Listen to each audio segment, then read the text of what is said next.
These are questions every Muslim should ask before saying yes to marriage, part 2. In part 1, we talked about questions about someone's relationship with Allah. Today, I want to talk about character.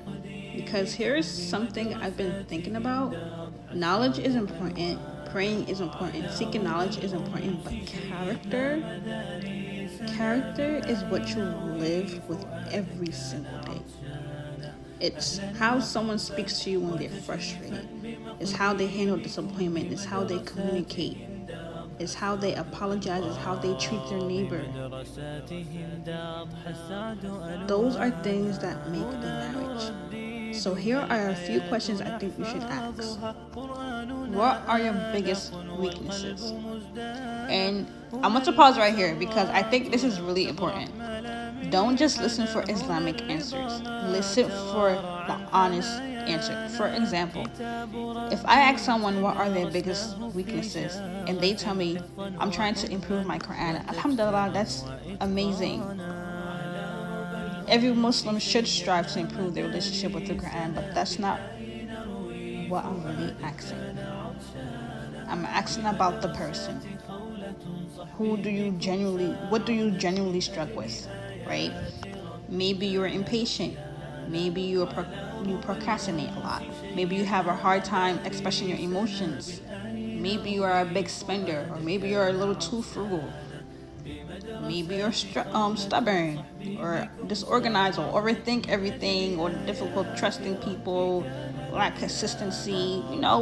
Those are the answers that help people understand who you are. Because every single one of us has a weakness. And if someone tells you that they don't really have any, that's honestly concerning me more than someone who says I struggle with this, that, and I'm trying to improve.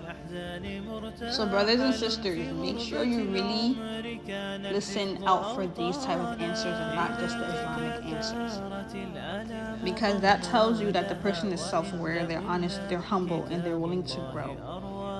Another question I would ask is, tell me about a mistake you made that taught you something.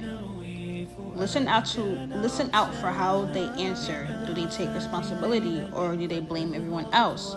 Can they admit that they were wrong or do they always make themselves the victim? That tells you a lot about a person's character. If I ask your parents, your siblings, or your closest friends to describe you, what do you think they would say? The answer in itself can be incredibly revealing. Not because it's always perfect, but because it shows how someone sees themselves in someone else, if that makes sense. You then can ask, what are you actively trying to improve about yourself right now?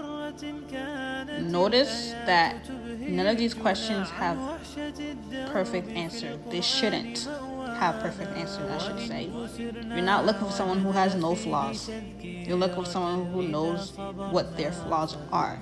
Someone who's actively trying to become a better Muslim, a better son, a better daughter, and eventually a better spouse.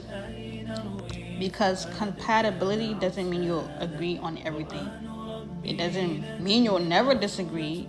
It means your values, your character, and your willingness to grow together are compatible enough to build a healthy marriage. I also want to put a very important disclaimer.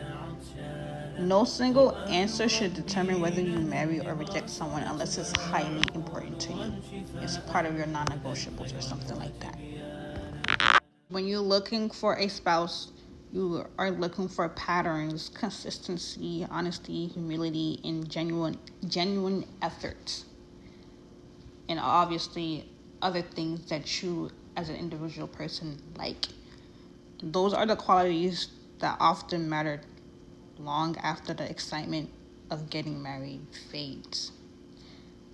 And I have to also emphasize that you should always look into reading books of marriage and growing yourself as an individual person, so that when it's your turn and when you are being asked these questions as well, you are able to answer them accordingly.